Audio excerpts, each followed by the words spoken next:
बसंत पंचमी के दिन बड़े धूमधाम से गांव में मेला लगा था। लोग खुशियों में लिपटे हुए थे और गांव के बच्चे उत्साहित होकर खेतों में दौड़ रहे थे। इस खुशी में भी एक अजीबी बात थी जो किसी ने ध्यान नहीं दी थी। बड़े ही धूमधाम से जगह जगह आवाजें गूंज रही थीं, जैसे कोई गांव के बाहर रो रहा हो। गांव का एक छोटा सा बच्चा नामक आराध्य भी उत्साहित था और मेले के लिए तैयारी कर रहा था। लेकिन एक रात जब सब सो रहे थे, आराध्य को अपने कमरे से बाहर एक अजीब सी आवाज सुनाई दी। वह आंखें खोलकर सुनने की कोशिश करता है, लेकिन वह आवाज आसमान से आ रही थी, इसलिए वह कुछ नहीं देख पा रहा था। धीरे धीरे आवाज बढ़ती गई और बच्चे को लगा कि यह आवाज अच्छी तरह से किसी महिला की रोने की है।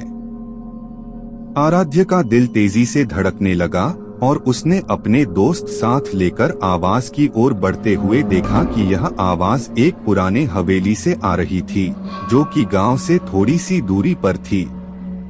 दोस्तों के साथ हवेली की ओर बढ़ते हुए वह देखता है कि हवेली की दीवारें रात के अंधेरे में चमक रही थीं और वह भी एक अजीब रोशनी में।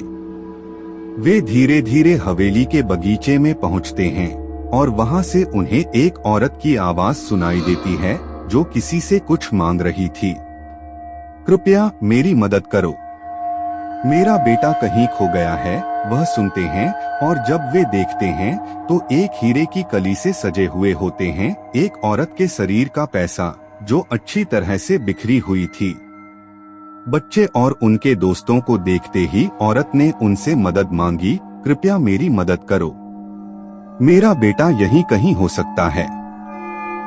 उन बच्चों ने औरत को तरह तरह के प्रश्न पूछने के बाद समझा कि यह औरत अपने बेटे की खोज में है और हवेली में कुछ अजीब हो रहा है। वे उसकी मदद करने का निर्णय करते हैं।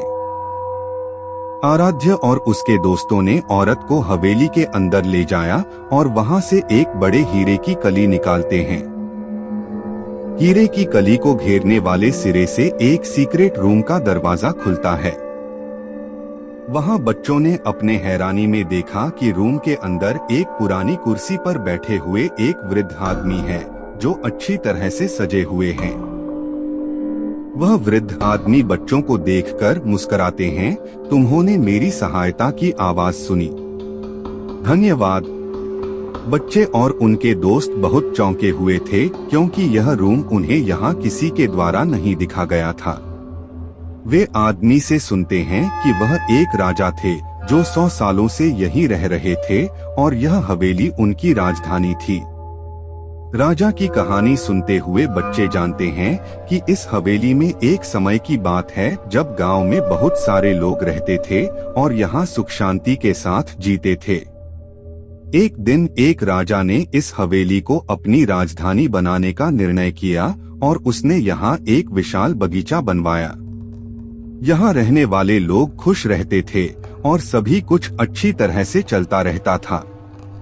लेकिन एक दिन एक अजीब सा रोग गांव में फैल गया और एक एक करके सभी लोग मरने लगे। राजा ने भी इस रोग का शिकार हो गया और वह अंतिम समय तक इस हवेली में रहकर इस रोग से बचने का प्रयास किया। उसने एक हीरे की कली का उपयोग करके एक संजीवनी बूटी बनाई जो उसे इस रोग से बचा सकती थी। राजा की कविता बच्चों को भूतपूर्व समय की यह घटना सुनाती है, लेकिन एक सवाल उठता है, तुम यहाँ कैसे आए? राजा हंसते हुए जवाब देते हैं, जब सब गांव वाले मुझसे डर गए और मेरी मदद करने से इनकार कर दिया, तब मैं यहीं अच्छी तरह से बस गया और अपनी राजधानी को सुरक्षित रखने का प्रयास करने लगा।